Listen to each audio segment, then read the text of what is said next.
Je m'appelle Laurent Philippe, vous l'avez compris, je suis directeur de l'association de Saint-Pédale. Je vous remercie de venir nous écouter cet après-midi. En tous les cas, si vous avez un plaisir de venir sous ce radio, ça nous change de la Savoie, nous étions en train de skier il n'y a pas longtemps. Nous essayons quelques contacts intéressants pour le tourisme. Juste une précision, c'est que le livre que nous avons amené et qui fait l'addition de tout ce processus est en vente aujourd'hui au prix de 19 €. Nous n'avons malheureusement pas passé à la monnaie, comme quoi on peut encore se perfectionner. Sachez que les bénéfices de cette vente sont reversés par les éditions Hugues, de royalties, à l'IME. C'est-à-dire que Mesdames Davis et de Mazur et Viviane Luis ont décidé de ne pas profiter de la vente de ce livre et reverse intégralement les recettes à l'IME Saint-Réal qui permet donc de faire d'autres expérimentations et peut-être manifestement en tous les cas d'écrire d'autres livres. Voilà, je vais donc m'asseoir en réussir à capter votre attention. Bon appétit à ceux qui finissent leur goûter. Je n'ai pas eu cette chance parce que ça vient de parler au bouche pas. Je faisais tout à l'heure la remarque à mes collègues que si nous sommes ici aujourd'hui, c'est aussi par le biais d'un processus. Donc ce processus qui a abouti à la rédaction de ce livre est le suivant. Nous faisions le constat il y a quelques années de la difficulté pour apprendre, je dirais, d'accompagner, j'aime pas le terme de prendre en charge, qui relève du domaine de la santé, donc la difficulté d'accompagner les enfants en classe dite ordinaire avec des moyens malgré tout adaptés et de l'obligation qui se faisait de modifier notre accompagnement, notre posture et notre approche. Donc ça a consisté de la part de Viviane Luis à s'interroger déjà sur le mode d'accompagnement, ensuite à redéfinir ou plutôt à réorganiser les moyens en mettant en œuvre ce qu'elle a appelé avec son équipe l'atelier de renforcement des apprentissages. Alors tous ces aspects sont développés dans le livre bien évidemment, peu ou prou en s'inspirant de différentes méthodes de pédagogie bien sûr, mais aussi éducatives et pour ne pas l'oublier, de pôle thérapeutique qui a aussi son mot à dire dans ses accompagnements.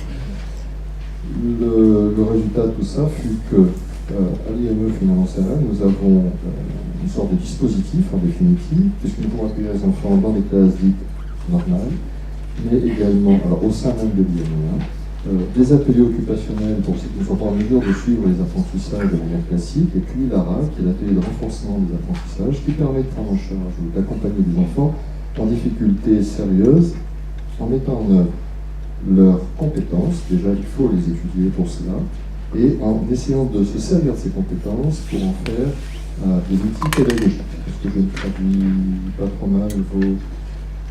Oui, pas de réponse, donc ça doit être ça. Je ne m'en éloigne pas trop. Aujourd'hui, nous travaillons énormément sur les transitions, parce qu'on s'aperçoit aussi que l'enfant, en définitive, s'adaptant à notre organisation, il sort d'une classe, il va ensuite en psychomotricité, par exemple, ensuite il va en atelier, puis après il va manger.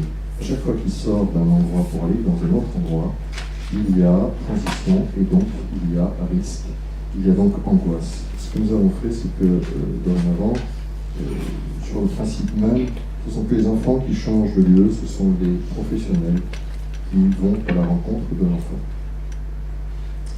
Ce faisant, on a limité considérablement les crises, on a limité considérablement les écueils, l'angoisse, et résultat des courses, aujourd'hui on constate qu'il y a beaucoup moins de problèmes de violence en tous les cas, et je dirais réactionnels à l'organisation, ce qui fait que les transferts de compétences et d'apprentissage se passent de mieux en mieux. Autre chose, on est passé d'un système d'apprentissage classique où l'on séparait comme quand je suis arrivé il y a quelques années, lecteurs, non-lecteurs, c'est fini. Ils ont créé des groupes de vie qui, alors là encore une fois, basés sur la connaissance infime des enfants, permettent simplement aux enfants de pouvoir s'accepter quand ils sont ensemble. Donc ils ont créé des groupes homogènes d'enfants dans les classes, et c'est beaucoup plus facile, dans ces conditions, d'enseigner quand on s'entend mieux avec son camarade et que certains peuvent servir de tuteur à d'autres. Ça c'était pour les grandes lignes, et peut-être pour les petites recettes que certains étaient venus chercher. Il est évident que suite à ça, en 2016, l'Agence régionale de santé a signé une convention avec le rectorat à Lyon, et nous étions présents avec Viviane Nuis, et on s'est dit, si c'est l'objectif que d'inclure les jeunes à travers une convention, ben, autant qu'on y aille et qu'on se présente et qu'on leur fasse savoir que nous sommes partants.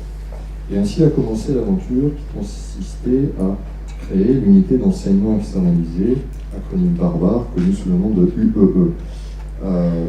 Ça n'a pas été un long fleuve tranquille.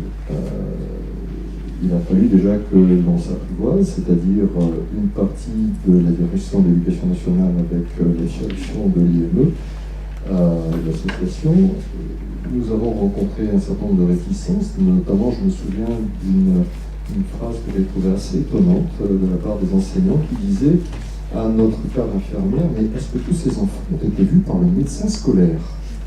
Il y a un certificat médical. Alors, nous avons dû vérifier que chacun avait un certificat médical pour pouvoir effectivement suivre les cours au collège. Aujourd'hui, nous sommes dans une situation inverse. C'est-à-dire de la réticence, nous sommes passés à une sollicitation. Il y a des professeurs d'enseignement musicaux, sportifs et même d'histoire ou de français qui nous demandent la possibilité de bénéficier dans leur classe de la présence des enfants de l'IME. Certains même se seraient trouvés une forme de vocation à l'occasion de ce contact. Donc je pense qu'il ne faut surtout pas, comment je pourrais dire, se projeter sur un éventuel échec ou une éventuelle difficulté. Nous serons tous, et nous avons tous nous-mêmes été surpris par les capacités que les enfants ont pu développer, mais aussi la relation qui s'est créée et inattendue, d'ailleurs, entre certains enseignants et un certain nombre d'enfants, pour ne pas dire l'entraide et le partenariat qui est né ensuite de notre équipe avec l'équipe de l'éducation nationale. Je crois que ça veut dire que le montant est imparti. Je vous cède le micro. Merci de votre attention.